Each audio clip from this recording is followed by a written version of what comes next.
محترم جناب شاہد قادری صاحب ہیوسٹن ٹیکساس امریکہ، آپ نے پوچھا کہ برائے کرم طاہر القادری سے متعلق کچھ بتائیے کہ ڈلاس میں لوگ اسے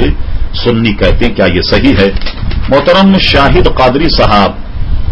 بڑے افسوس سے یہ کہنا پڑتا ہے کہ طاہر القادری صاحب ایک سنی اسکالر بن کے ابھرے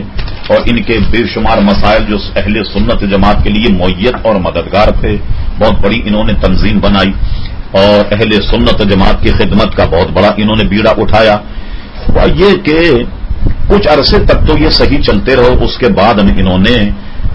بعض ایسے اہل سنت جماعت کے مسلمہ جو مسائل تھے ان سے اختلاف کرنا شروع کر دیا۔ مثال کے طور پر جو ان کے پروگرام ہیں، ان کے کیسٹس ہیں، ان کے جو تقاریر ہیں، ان میں وہ لبرل بننے کی انہوں نے کوشش کی۔ مثلا پوری امت کا اس پر اتفاق ہے کہ کوئی شخص اگر قتل کر دیا جائے تو اس کا خون بہا یعنی دیت۔ امام اعظم ابو حنیفہ، امام شافعی، امام مالک، امام احمد ابن حنبل